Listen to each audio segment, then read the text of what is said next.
What's up, guys? I'm going to go ahead and continue with Chapter 9, Deadly Encounter. In mid-Sweven, my eyes were blurred.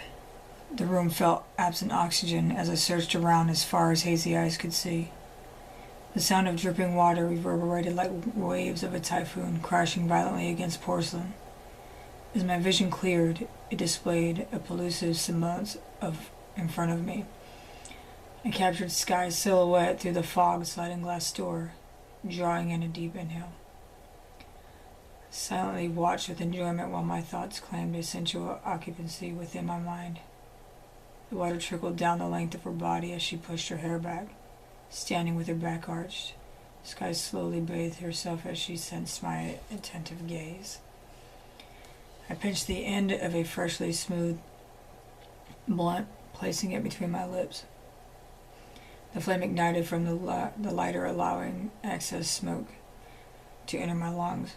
Deepening my gaze, I felt myself become higher with each pause of breath that I take. I am a man who has lost plenty in his life, but will continue to give everything I have left due to my loyal soul that bears chivalry. I used to think I only deserved nothing but unfortunate disaster. But grasping the true beauty of a woman so strong in mentality and all physical aspects at times made me appear incompetent where protection was concerned.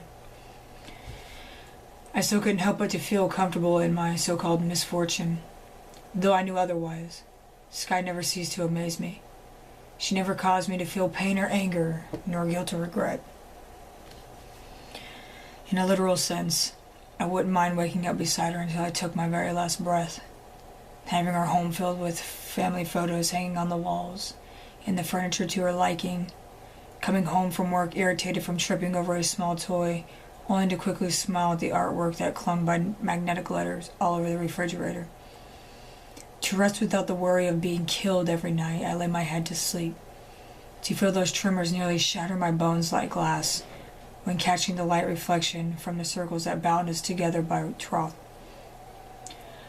I long for anything beyond what my childhood's version of a family was growing up. The mighty Lord himself would have to put me down if I were to ever raise a hand to the ones that I love dearest, only to sit absentee in self-loathing while I dissolved my liver. I couldn't bear watching any longer. Impatience had me jump out of the bed, dropping my briefs as I slid the glass door back, nearly frightening Sky half to death. Jesus Christ, Malice, you scared the hell out of me. I broke no words, adorning an expression held in sympathy as I took her in by the face. I kissed her like the world was coming to an end, osculating so hard, panting with soon our attempt to keep oxygen flow to our lungs. Her body was pressed into mine as my hands roamed up and down her wet flesh. I groaned, feeling her breast press against my chest as her nails lashed into my back like talons of a phoenix. I wanted her to feel loved, to know her existence held the utmost importance in my life. Our make-out session led to the bed instantly, but no penetration was needed. I wanted to take things in a different direction, even though the shine from her arousal made my hormones bounce off the walls. I remained calm, continuing to kiss up and down her belly, feeling her squirm beneath my breath. My unkempt face indulged in the softness of her skin as I dragged my chin from one hip to the other. Sky pulled air through her teeth as she clenched her jaw, wanting more. Placing the tip of my wet palate to her abdomen, I slowly advanced back up to her breast, running my tongue over each nipple as they hardened in my mouth. Sky raised the leg, running it up and down my side before clinging tightly to my back. Shivering below me, feeling cold droplets fall into her skin from my wet hair, I exhaled my hot breath against her neck, feeling her hands force my hips down into her. Once I became in contact with the wetness of her flesh, I could feel myself begin to harden. Having an unbearable lack of self-control, I still wasn't ready for intercourse. Baby, I like it when you touch me like this, she said faintly. The wheels in my disturbed little head began to dismantle the cobwebs as my eyes darkened. I want you to touch yourself, but I want you to let me watch. Sky dropped her bottom jaw to my unexpected request. How do you want me? Before I could suggest for her to lie down and relax, Sky instead became adventurous, pushing me onto my back. I folded my hands behind my head, letting her situate on top of my lower abdomen. I stared intently as she glided her hand down in between her legs, pausing to let a self-conscious giggle. Malice. I've never really done this before. Her cheeks reddened. I ran my hands up and down her breast to calm her nerves. Baby, it's just us. If you feel uncomfortable, you don't have to continue. She paused once more, staring at my tightened muscles, while I slightly pushed my head upward from the mattress. But I want to, she whispered, gently stroking my facial hair before running her fingers across my lips. I attempted to only be her audience. Sliding her index finger inside of my mouth, she pulled down my bottom lip. I lowered my jaw just enough for her to enter fully. Once her two fingers met my tongue, I clamped shut while lightly suckling them. Sky hunched against me as I aroused her more. The harder I sucked at her fingers, the more aroused she became. Sky pressed her vacant hand to my throat, letting me know that she was ready. I lied back, watching her please herself without shame. Her motion started off slow, but eventually picked up pace, feeling me between her legs. Losing herself only until culmination of her climax released its warmth onto my abdomen. Her eyes locked onto mine, shaking from its extremity. In time, Sky ran her damp flesh up and down my stomach until her libido was tamed. Reacquainting our eyes, trying to steady her breathing, Sky's eyebrow arched with worry. Was that okay?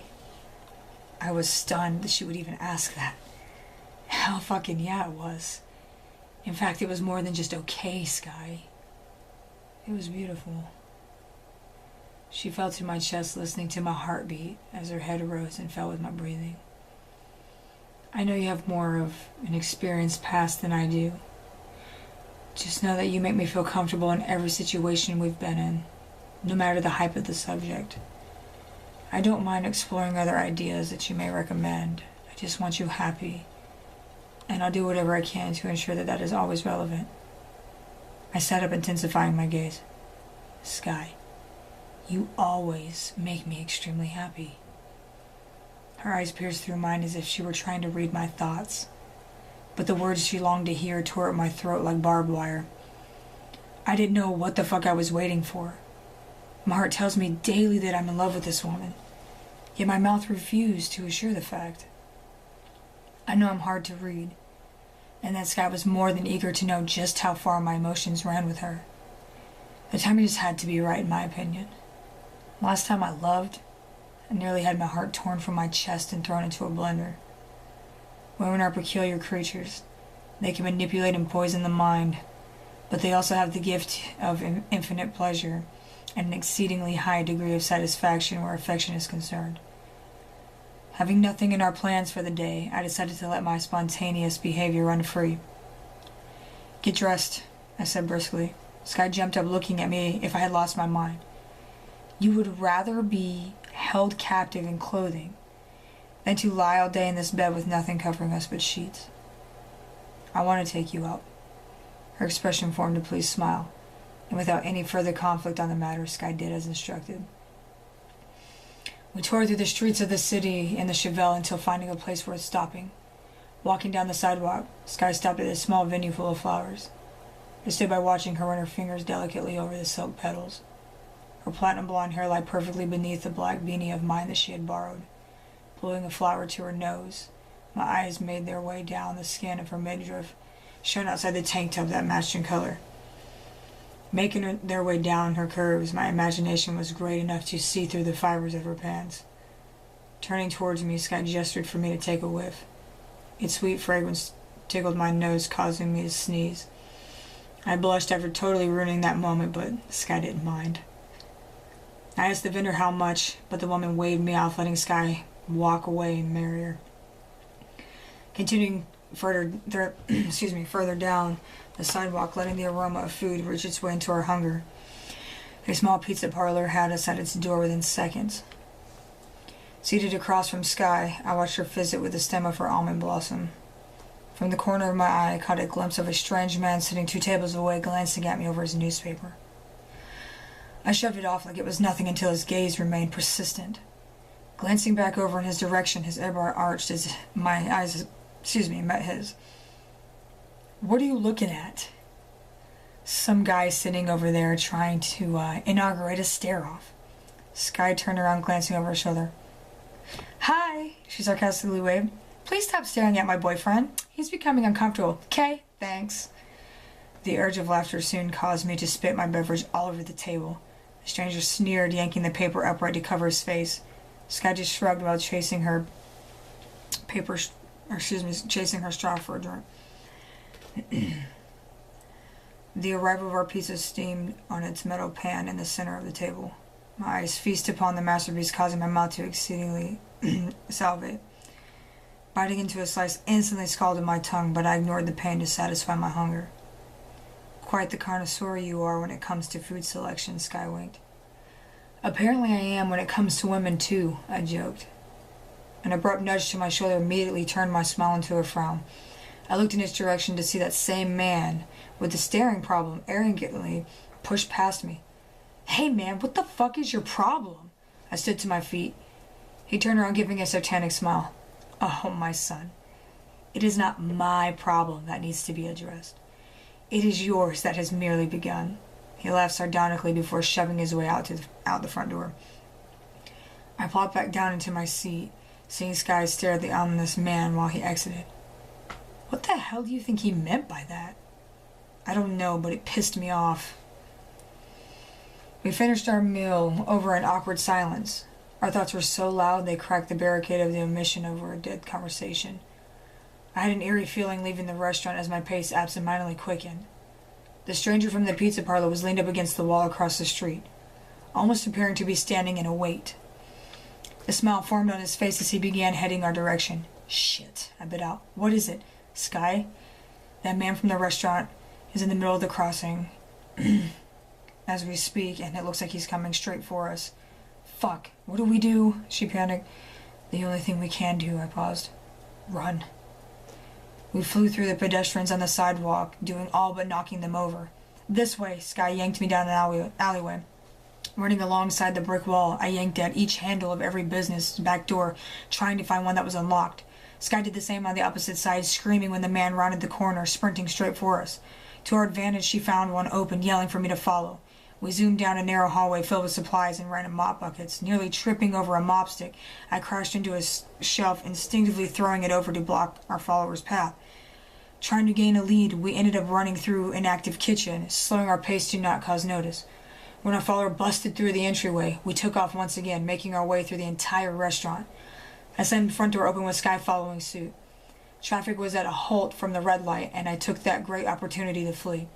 I grabbed Sky's hand, pulling her through the motionless vehicles when gunshots were fired.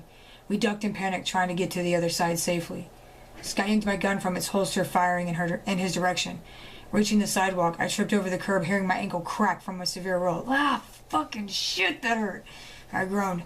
Baby, go! We can't just stop here in the middle range, Sky said, shoving me forward. Finding the nearest bathroom seemed like the best idea at the time. I swiftly pulled Sky into a bank, searching for the rest area. A white neon sign read restrooms and payphone and had me limping in its direction. Without thinking twice, I took Sky in the men's room, putting her in a privacy stall at the very end. Stand up on the commode and lock your door. I will be right next to you. I promise.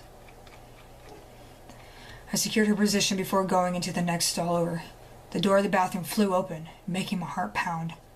The voice of a little boy relaxed my nerves momentarily. For several minutes, no further activity approached the room. Nervously waiting, I could hear Sky panting through the wall. Shh, baby. It's all right. The bang of the front door with shuffling feet behind had me alert. I peeked over the top of the wall, seeing the man walk up to the first stall, kicking its door in. Where are you bastard? I know you in here. Making his way towards us with ease had my nerves shaken, as the room suddenly became silent. Ah, but of course. In all cliches, the victim always hides in the very last stall.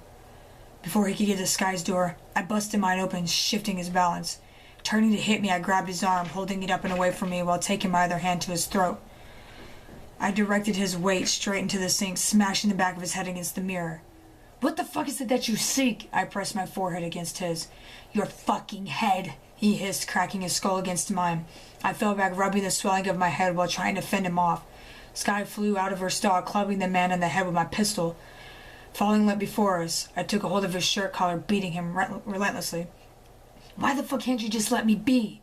Why can't I just enjoy one fucking day in peace? I said between blows. Malice, that's enough, you're killing him. Skye exasperated. I dropped his body to the bloodied tile below, rubbing my sore knuckles. Skye pointed the gun to his chest while I began an interrogation of lesser violence. Why are you after me? Who sent you? The man spit blood into my face, giving a foul expression. I became angry, squeezing his throat until he struggled to breathe. Do not make me ask you again, because I'll be forced to end your fucking life inside of a public bathroom. Avoiding the questioning is not an option for you. Juniper is the one that sent me to find you. And what the fuck does he want? Let go of me and I'll explain. I threw him back forcefully, waiting as patiently as possible. Skye rested on her knees, handing over the pistol. Start talking, I bid out, pressing the barrel to his jawline. What you delivered to Juniper the other night was not cocaine. I don't believe you. What else would it have been? Anthrax. Juniper is a wise man, and before he ever tries a product, he has his guinea pig do it first. I happen to be that. And it's killing me slowly. He pulled down his shirt collar, bearing a horrible ulcer that lied open, eating away at his flesh. Why on earth would Coco have me deliver 3 kilograms of anthrax to Juniper?